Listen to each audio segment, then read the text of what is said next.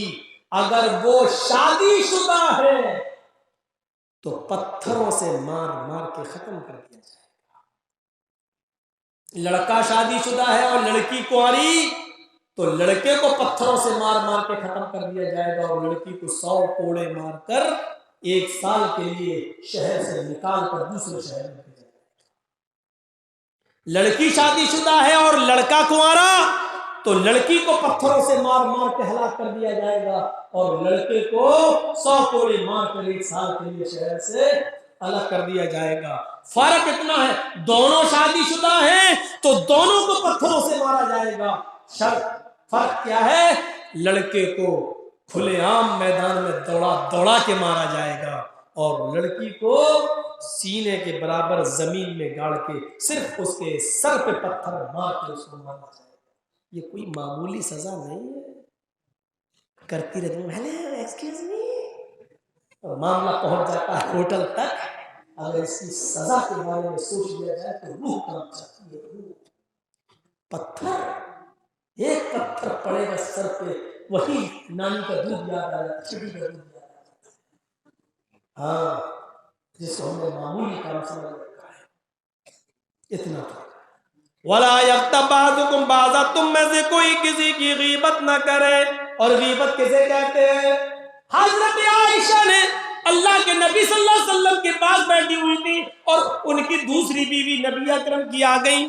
دوسری بیوی آ گئی ناٹے قد کی تھی, نام صفیہ, چھوٹے قد کی تھی. جیسے ہم لوگ جو بولتے ہیں نا 1.5 فٹ, یہ بھی گناہ ہے, یہ بھی گناہ ہے. ہم خود کہہ رہے ہیں, ہمارے منہ سے خود نکل جاتا ہے, لیکن یہ بھی گناہ ہے. اس کا نام جو ہے نام لیجیے آپ. کسی کو ناٹا, لمبا, کالا, اے کلو سن, اے لمبو سن. وہ ایک مولانا ہے ان کا نام کیا آگے لکھا جاتا ہے حبیب الرحمن لمبو. آپ یہ نہیں کہہ سکتے. حضرت عائشہ نے اتنا کہا تھا. اللہ کے نبی کی دوسری بیوی آئی ناٹے قد کی تھی. اللہ کے آپ نے کہا نٹنی آ رہی ہے, چھٹکی آ رہی ہے, چھٹکی نٹنی ناٹے قد کی. اللہ کے نبی نے کہا عائشہ تم یہ نہیں کہہ سکتی تھی صفیہ آ رہی ہے؟ تمہیں نام معلوم تھا نا, تو کہہ نہیں سکتی تھی صفیہ آ رہی ہے. اللہ کے رسول ناٹی ہے تو نٹنی کہہ دی. آپ نے کہا یہی تو برائی ہے, جیسی وہ ہے ویسی تم کہہ رہی ہو اس کو, اور اس کی غیر موجودگی میں کہہ رہی ہو اس کے پیٹ کے نٹنی آ رہی ہے. عائشہ تمہیں معلوم ہے تم نے کون سا جملہ کہا ہے؟ تمہارے منہ سے نٹنی کا جملہ نکلا ہے. یہ اتنا کڑوا ہے, اتنا کڑوا ہے, اتنا زہریلا ہے. عائشہ تمہارے منہ سے نکلے ہوئے اس نٹنی کے جملے کو اگر سمندر میں ڈالا جائے تو اللہ کی قسم جس کے قبضے میں میری جان ہے پورے سمندر کا پانی کڑوا ہو جائے. اتنا سا جملہ اور پورے سمندر کے پانی کو کڑوا کر رہا ہے, وہ بھی عائشہ کی زبان سے. ہم لوگ اپنی زندگیوں پر غور کریں کہ کتنے لوگوں کی برائی اس کے پیٹ کے پیچھے, کتنے لوگوں کی غیبت اس کے پیٹ کے پیچھے کرتے ہیں. ابو بکر صدیق اور عمر فاروق ایک جگہ بیٹھے ہوئے ہیں, بھوک لگی ہوئی ہے. حضرت عمر نے کہا ہے ابو بکر یہ آپ کا غلام سویا ہوا ہے, اس کو اٹھائیے اور اللہ کے رسول کے پاس بھیج دیجئے. شاید اللہ کے رسول کے گھر میں کچھ سالن, کچھ ترکاری, کچھ گوشت مل جائے, لے آئے, ہم لوگ کچھ کھا لیں کھانا. وہ سو رہا تھا ابو بکر کا غلام. حضرت ابو بکر کہتے ہیں اس کو بھیجو؟ ہاں آپ کا غلام ہے نا, ہاں. ارے یہ بڑا کام چور ہے, سست ہے بہت, اس کو بھیجوں گا یہ نہیں. کتنا سا جملہ کہا تھا, ارے بڑا کام چور ہے, اس کو بھیجوں گا تو ہو سکتا صبح کرنا ہے. بڑا کام چور, سست ہے, نہیں میں کسی دوسرے کو بھیجتا ہوں. حضرت ابو بکر صدیق نے کسی دوسرے کو بھیجا کہ جاؤ اللہ کے نبی سے کہنا کہ ابو بکر عمر بھوکے, اگر آپ کے پاس کچھ سالن ہو, گوشت ہو تو وہ دے دیجئے. اتنے میں وحی آ گئی, اللہ کے نبی کے پاس جبرائیل علیہ السلام آ گئے. یہ ابو بکر نے جس کو بھیجا یہ گیا اللہ کے نبی کے پاس، کہ اللہ کے نبی ابو بکر صدیق نے اور عمر فاروق دونوں بھوکے ہیں اور کچھ سالن منگایا، اگر آپ کے پاس ہو تو دے دو۔ حضرت محمد رسول اللہ نے کہا ابو بکر کو اور عمر کو سالن کی کیا ضرورت ہے، وہ تو سالن کھا چکے ہیں، جاؤ ان سے کہہ دینا کہ تم نے تو سالن کھا لیا، تمہیں سالن کی کیا ضرورت ہے۔ جس کو بھیجا تھا وہ گیا اور کہنے لگا ابو بکر سے، ابو بکر اللہ کے نبی نے کہا کہ ان کو سالن کی کیا ضرورت ہے، ابو بکر اور عمر یہ تو دونوں سالن کھا چکے ہیں۔ میں نے کہا کھایا، کہ پتہ نہیں جیسے کہا تھا ویسے میں نے کہہ دیا۔ یہ دوڑتے ہوئے بھاگے ابو بکر صدیق، کہتے ہیں کہ میرے ماں باپ آپ پر قربان، اے اللہ کے رسول میں نے کب سالن کھایا، اللہ کی قسم پوری رات ہوئی کچھ ملا ہی نہیں، آپ کہہ رہے ہیں سالن کھا لیا۔ آپ نے فرمایا جو تمہارا غلام سویا ہوا ہے، تم نے یہ کہا تھا یہ نہیں کہا تھا کہ یہ بڑا سست ہے اور کام چور ہے، یہ کیا جائے گا، ہم دوسرے کو بھیجتے ہیں۔ کہاں یہ تو کہا تھا، کہ یہی تو سالن تھا، تم نے اپنے بھائی کا گوشت کھا تو لیا ہے، اب تمہیں دوسرے گوشت کی کیا ضرورت ہے۔ سست اور کام چور کہنا بھی وہ بھی ابو بکر کے منہ سے۔ اب سوچئے ہم اور آپ کیسے لگ رہے ہیں، کہاں کھڑے ہیں، اس سماج میں جی رہے ہیں۔ بدلو، ایک انقلاب پیدا کرو، ایک انقلاب لاؤ میرے بھائیوں۔ کم سے کم 20 سال کی تقریروں کے بعد کچھ لگنا چاہیے کہ کچھ عملی میدان میں آگے نکل رہے ہیں۔